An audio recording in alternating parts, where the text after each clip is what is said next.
Perdana Menteri Israel Benjamin Netanyahu menuding 3 pemimpin negara barat, Keir Starmer dari Inggris, Emmanuel Macron dari Prancis, dan Mark Carney dari Kanada, telah memberikan dukungan kepada Hamas.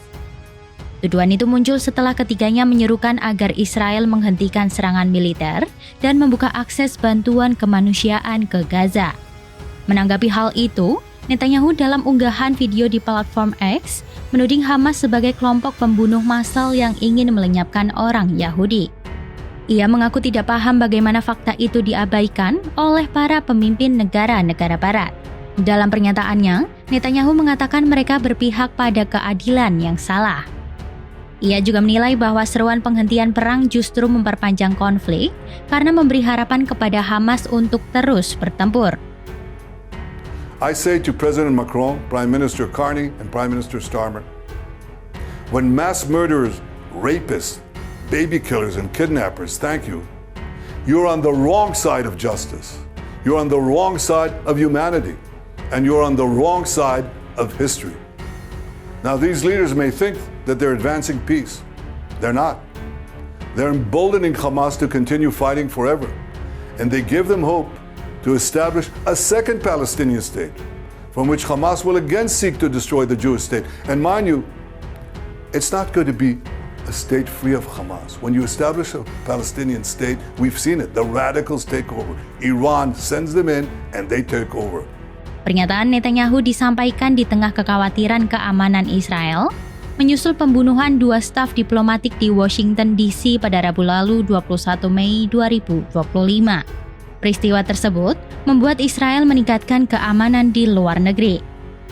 Sebelumnya, Perdana Menteri Inggris Keir Starmer, Perdana Menteri Kanada Mark Carney, dan Presiden Prancis Emmanuel Macron mengecam keras serangan brutal Israel di Gaza. Dalam pernyataan bersama pada Senin 19 Mei 2025, mereka memperingatkan akan menjatuhkan sanksi jika Israel tak segera menghentikan serangan militer dan membuka blokade bantuan kemanusiaan. Ketiga pemimpin itu menyebut meski mereka mendukung hak Israel membela diri, tindakan militer yang terus membabi buta dianggap tidak proporsional dan beresiko melanggar hukum internasional.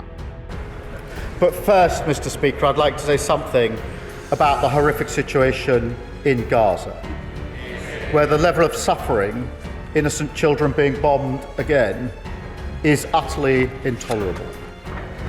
Mr. Speaker, over the weekend we coordinated a response with our allies, as set out in my statement with President Macron and Prime Minister Carney last night. And I want to put on record today that we're horrified by the escalation from Israel. We repeat our demand for a ceasefire as the only way to free the hostages. We repeat our opposition to settlements in the West Bank. And we repeat our demand to massively scale up humanitarian assistance into Gaza. The recent announcement that Israel will allow a basic quantity of food into Gaza, a basic quantity, is totally and utterly inadequate. So we must coordinate our response, because this war has gone on for far too long. We cannot allow the people of Gaza to starve.